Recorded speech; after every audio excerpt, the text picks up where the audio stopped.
नमस्कार, मैं हूं आपके साथ आस्था कौशिक। सीएम योगी आदित्यनाथ नोएडा और ग्रेटर नोएडा के दौरे पर हैं और उसके बाद सीएम योगी दिल्ली में बीजेपी अध्यक्ष जेपी नड्डा से भी मुलाकात करेंगे। सीएम ने माइक्रोसॉफ्ट के भूमि पूजन कार्यक्रम में शिरकत की तो वहीं सिफी डेटा सेंटर का उद्घाटन भी किया। साथ ही शारदा यूनिवर्सिटी में कैंसर अस्पताल का भी उद्घाटन किया।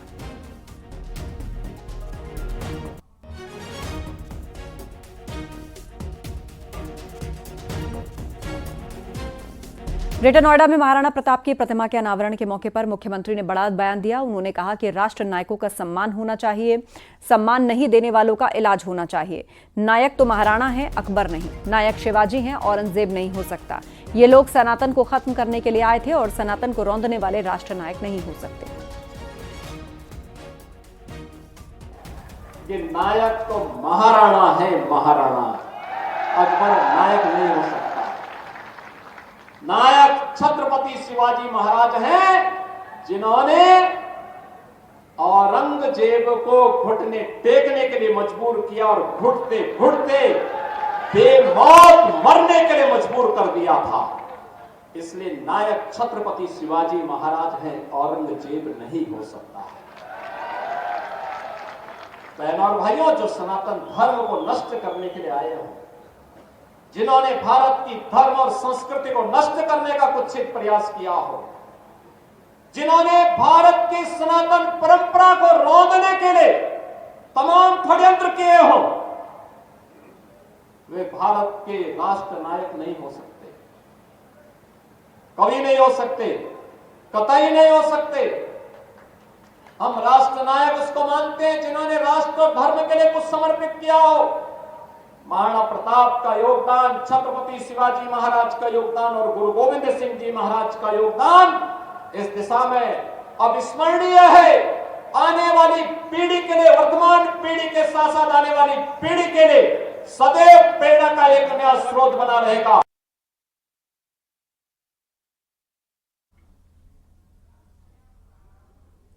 सीएम योगी आज नोएडा ग्रेटर नोएडा के दौरे पर हैं। यहां पर वो कई कार्यक्रमों में शामिल हुए। सीएम योगी यहां पर माइक्रोसॉफ्ट कंपनी के भूमि पूजन समारोह में शामिल हुए।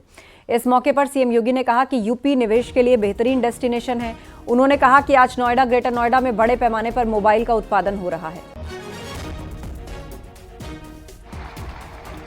उत्तर प्रदेश का नोएडा और ग्रेटर नोएडा तेजी के साथ इलेक्ट्रॉनिक मैन्युफैक्चरिंग के एक हब के रूप में उभरा है और इस दिशा में हम लोगों ने तेजी के साथ कार्यक्रम को आगे बढ़ाया है।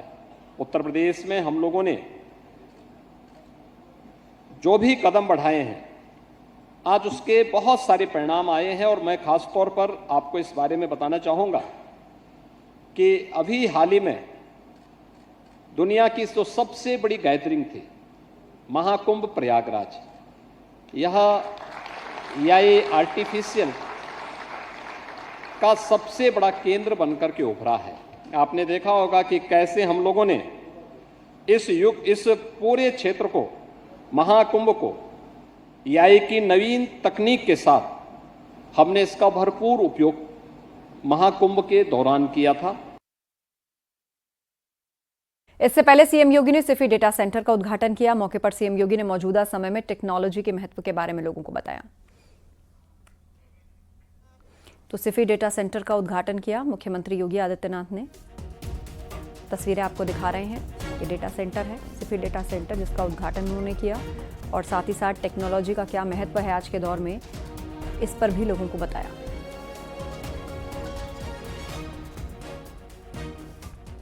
मुख्यमंत्री योगी आदित्यनाथ शारदा विश्वविद्यालय में पहुंचे। सीएम योगी ने कहा कि निजी क्षेत्र सरकार की मदद कर रहे हैं। शारदा में कैंसर अस्पताल खुलने से एम्स नहीं जाना होगा। साथ ही सीएम योगी ने यह भी कहा कि 10 साल में एम्स की संख्या बढ़ गई है और आज प्रदेश में 40 मेडिकल कॉलेज हैं। 22 एम्स अस्पताल हमारी सरकार चला रही है। हर जनपद में सिटी और एमआरआई की व्यवस्था है। सीएम योगी ने कहा कि ग्रामीण क्षेत्र में भी सुविधाएं बढ़ाई जा रही हैं। प्रदेश में सभी आशा वर्कर, आंगनबाड़ी, गांव के चौकीदार का 5 लाख का बीमा किया जा रहा है।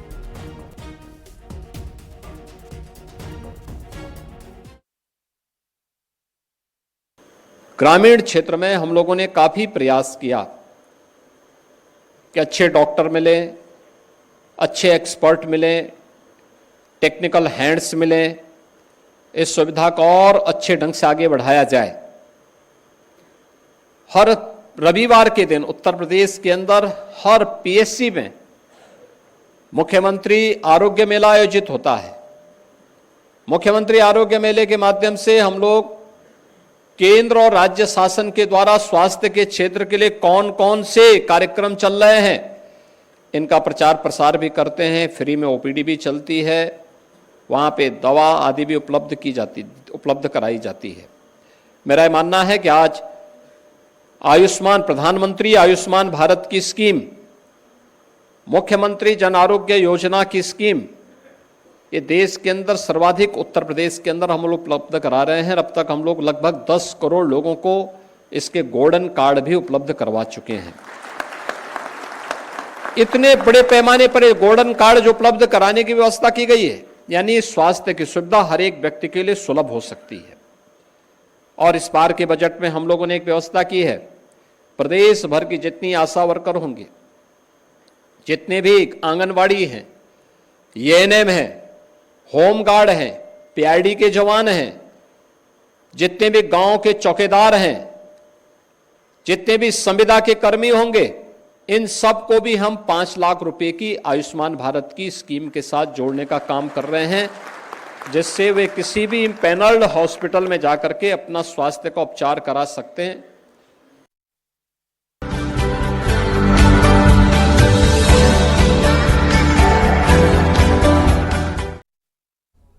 अंतर्राष्ट्रीय महिला दिवस के अवसर पर पीएम मोदी ने गुजरात के नवसारी में लखपति दीदियों से संवाद किया। पीएम मोदी ने वानसी बोडसी में लखपति दीदी कार्यक्रम में 1 लाख से अधिक महिलाओं को संबोधित किया। इस दौरान पीएम मोदी ने कहा कि उनकी सरकार हर महिला को सशक्त करने का काम कर रही है।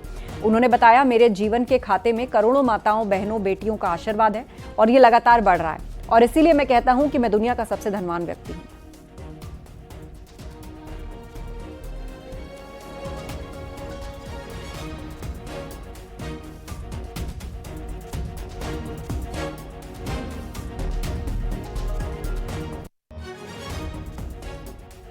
आज इस दिन मैं गर्व से कह सकता हूं कि मैं दुनिया का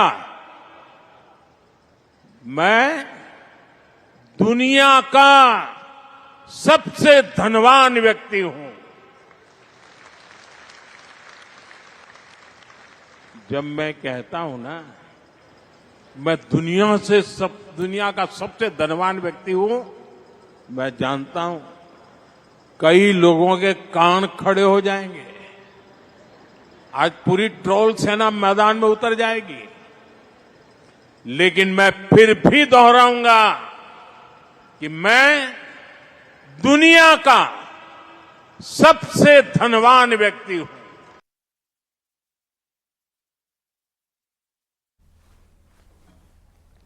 लोकसभा में विपक्ष के नेता और कांग्रेस लीडर राहुल गांधी ने कहा कि गुजरात में कांग्रेस की लीडरशिप में 2 तरह के लोग हैं, उनमें बंटवारा है। एक है जो जनता के साथ खड़े हैं, जिनके दिल में कांग्रेस की विचारधारा है, और दूसरे हैं जो जनता से कटे हुए हैं, दूर बैठता है, और उसमें आधे बीजेपी से मिले हैं। राहुल गांधी ने कहा कि कांग्रेस में नेताओं की कमी नहीं है, बब्बर शेर हैं, लेकिन पीछे से चेन लगी हुई है तो वो चेन से बंधे हैं। राहुल गांधी ने कांग्रेस लीडरशिप को लेकर कहा, गुजरात फंसा हुआ है, वो आगे बढ़ना चाहता है, गुजरात की कांग्रेस पार्टी उसको रास्ता नहीं दिखा पा रही। गुजरात के किसान, गुजरात के मजदूर, गुजरात के स्टूडेंट्स ऑपोजिशन चाहते हैं, विकल्प चाहते हैं, बी टीम नहीं चाहते हैं।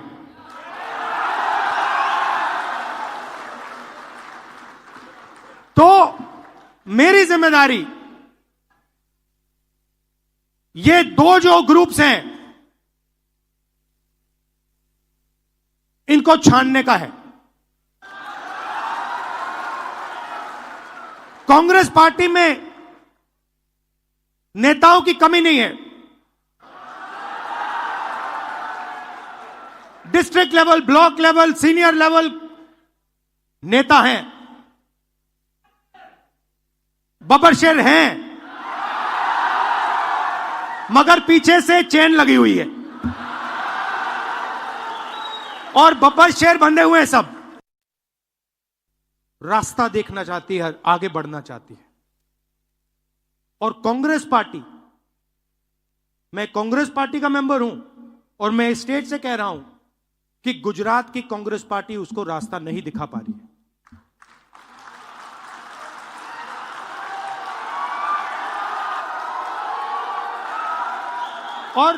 और मैं शर्मा कर नहीं बोल रहा हूं, मैं डर के नहीं बोल रहा हूं, मैं शर्मा के नहीं बोल रहा हूं, मगर मैं आपके सामने ये बात रखना चाहता हूं कि चाहे हमारे कार्यकर्ता हो, चाहे राहुल गांधी हो, चाहे हमारे जनरल सेक्रेटरी हो, चाहे हमारे पीसीसी प्रेसिडेंट हो, हम गुजरात को रास्ता नहीं दिखा पा रहे हैं। डिप्टी सीएम केशव प्रसाद मौर्य ने विपक्ष पर तीखा हमला बोला। कर्नाटक के बजट को लेकर केशव प्रसाद मौर्य ने कहा कि कांग्रेस पार्टी को अपना नाम बदलकर मुस्लिम लीग रख लेना चाहिए। साथ ही उन्होंने कहा कि एसपी और कांग्रेस एक ही थाली के चट्टे बट्टे हैं, जनता इन्हें समझ चुकी है, इसीलिए सत्ता से बाहर है। डिप्टी सीएम केशव प्रसाद मौर्य जी हमारे साथ में है। सर, कर्नाटक का जो बजट आया है उसमें जो इमाम हैं उनको बाकायदा मानदेय 6,000 कर दिया गया है और जो कॉन्ट्रैक्ट होंगे उसमें 4% आरक्षण भी दिया गया है, यानी कि अल्पसंख्यकों पे कर्नाटक की सरकार मेहरबान है। कांग्रेस पार्टी को अपना नाम बदल करके मुस्लिम लीग रख लेना चाहिए और तुष्टीकरण की जो घटिया और घिनौनी और भारत विरोधी राजनीति कांग्रेस की रही है, जिसके कारण से देश को बहुत बड़ी कीमत चुकानी पड़ी है, कांग्रेस अब अंतिम सांसें ले रही है। कर्नाटक का बजट इस बात का संकेत है कि कांग्रेस देश हित में, प्रदेश हित में कभी भी न खजाने का प्रयोग करती है, न प्रशासन का प्रयोग करती है, न सरकार का प्रयोग करती है, केवल तुष्टीकरण के लिए वह रास्ता अपनाती है। और इमामों को इस प्रकार से वेतन की वृद्धि करना या देना, मैं समझता हूं कि इस पूरे देश के अंदर कांग्रेस ने एक फिर से विभाजनकारी और बहुत ही गलत रास्ते को चुनने का काम किया है और इसका खामियाजा कांग्रेस को कर्नाटक में नहीं पूरे देश में भुगतना पड़ेगा। सवाल है, मोहम्मद बिन तुगलक के लिए राम गोपाल यादव कह रहे हैं बड़ा काबिल शासक था।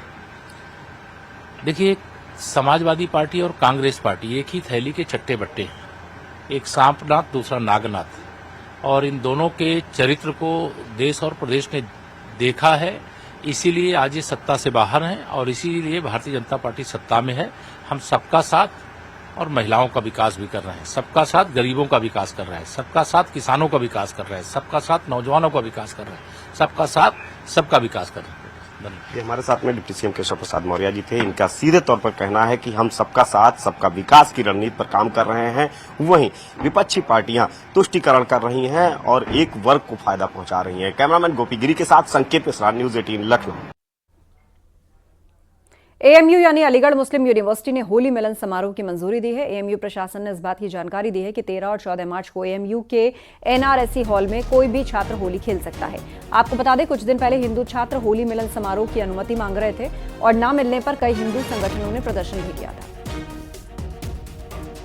प्रशासन ने फैसला लिया है कि एनआरएससी परिसर में कोई भी एएमयू का छात्र आकर 13-14 को स्वच्छंद रूप से होली खेल सकता है। स्वागत है उसका, खूब रंग गुलाल उड़ाए, उसका स्वागत है।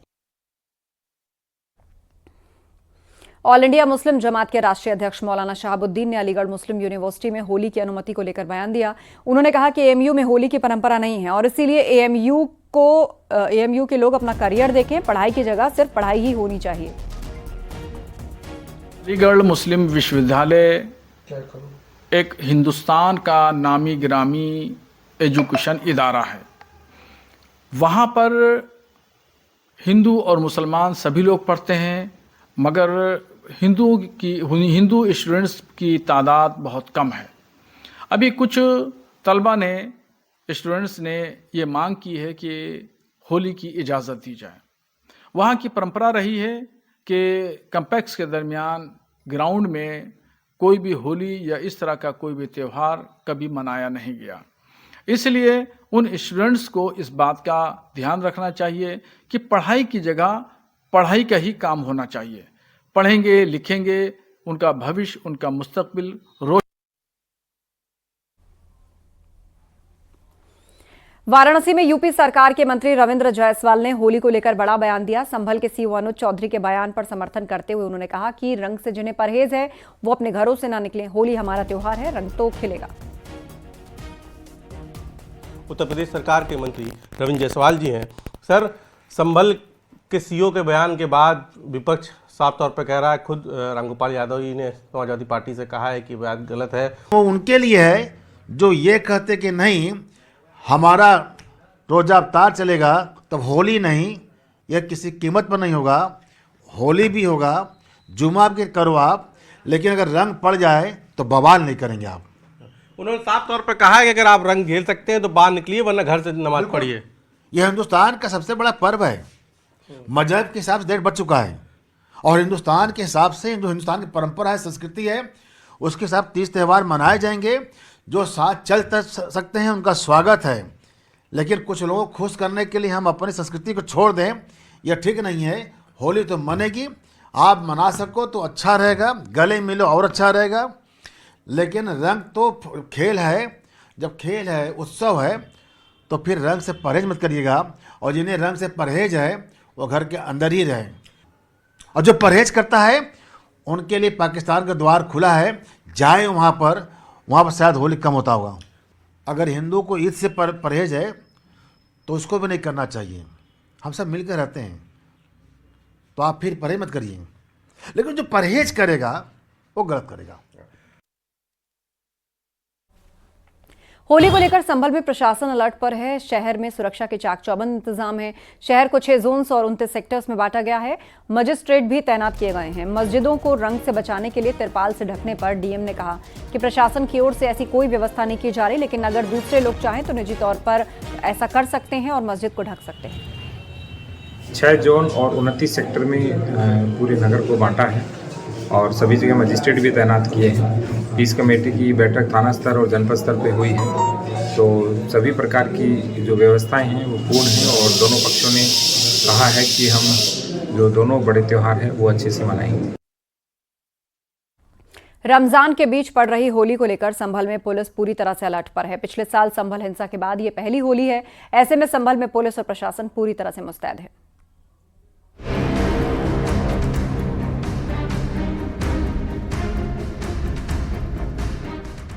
संभल में बीते साल हुई हिंसा के बाद इस साल पहली होली मनाई जाएगी। इस बार होली जुमे के दिन पड़ रही है। ऐसे में इससे एहतियात बरती जा रही है। पुलिस महकमे के आला अधिकारी ने सुरक्षा व्यवस्था पर पीस कमेटी के साथ बैठक की। बैठक में संभल के सीओ अनुज चौधरी के बयान पर सियासी घमासान मचा हुआ है। उन्होंने मुस्लिम समुदाय से यहाँ तक कह दिया कि अगर रंग से दिक्कत है तो घर से न निकले। मेरा सीधा साफ ये है, होली का दिन है, जुम्मा साल में 52 बार आता है, होली साल में 1 बार आती है।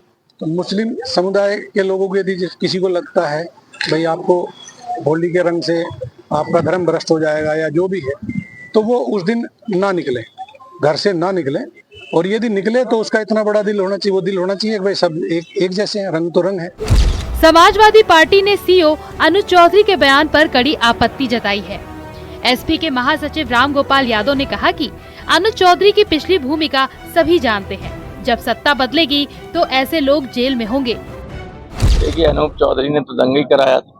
अनूप चौधरी कह रहे थे गोली चलाओ। देखा सबने कि नहीं देखा? सबने देखा है।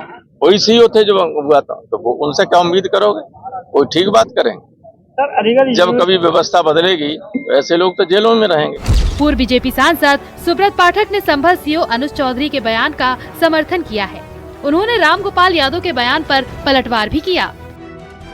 जुम्मा साल में 52 बार और होली केवल 1 बार आती है। जिन्हें भी होली खेलने से परहेज हो वो घर से ना निकलें। संभल सीओ अनुज चौधरी के इस बयान में आखिर गलत क्या है? लेकिन फिर भी समाजवादी पार्टी के महासचिव और अखिलेश यादव जी के चाचा रामगोपाल यादव ने सरकार आने पर उन्हें जेल भेजने की धमकी दी है। पहले तो मैं अनुज चौधरी के इस बयान का समर्थन करता हूं, और दूसरा यह कि अनुज चौधरी की जाति जाट है और वो पिछड़े वर्ग से आते हैं। तो क्या अखिलेश जी और उनके चाचा रामगोपाल जी ने अपने तथाकथित पीडीए से इन्हें और इनकी जाति को बाहर कर दिया है? वहीं एसपी सांसद का कहना है कि सीओ इस माहौल को खराब कर रहे हैं। हम सीएम योगी से मांग करते हैं कि अनुज चौधरी को होली से पहले संभल से हटाया जाए। उन्होंने डिफिनेशन दी इसलिए है कि उनके ऊपर सवालिया निशान पिछले जो कांड हुआ है, 5-6 लोगों की जानें गई थी, उनके ऊपर थी। अब फिर उन्होंने इसी तरह की हरकत की कोशिश की है। अब मुख्यमंत्री जी से ये अपील करती है आपके चैनल के, इनको तुरंत वहां से हटाया जाए। प्रशासन की तरफ से लोगों से अपील की गई है कि वो बेवजह किसी को रंग न लगाएं। कोई तनाव पैदा न हो, इसके लिए नमाज का वक्त 2:30 बजे रखा गया है। इस कमेटी की बैठक आने वाले त्योहारों के दृष्टिगत की गई है और ये सभी को बताया गया। इसमें दोनों समुदाय थे, हिंदू मुस्लिम समुदाय दोनों थे। दोनों लोगों से बात की गई है कि दोनों लोगों के सहयोग से इस त्योहार को सौहार्दपूर्ण ढंग से मनाना है और होली और उसी दिन चूंकि जुमे की नमाज है तो दोनों में सामंजस्य बिठाते हुए और धुलंडी के बाद ही नमाज का समय तय किया गया सबकी सहमति से। इसी के संबंध में बात। दरअसल बीते साल 24 नवंबर को संभल जामा मस्जिद सर्वे के दौरान हिंसा हुई थी, जिसमें 4 लोगों की मौत हुई थी और 29 पुलिस वाले घायल हुए थे। आगजनी और पथराव में संपत्ति को भी नुकसान हुआ था। ऐसे में इस घटना के बाद अब पहली होली पड़ रही है, जिसे लेकर संभल पुलिस अलर्ट मोड पर है। वहीं संभल प्रशासन ने होली के त्योहार को मिलजुल कर मनाने की अपील की। Bureau report, news 18।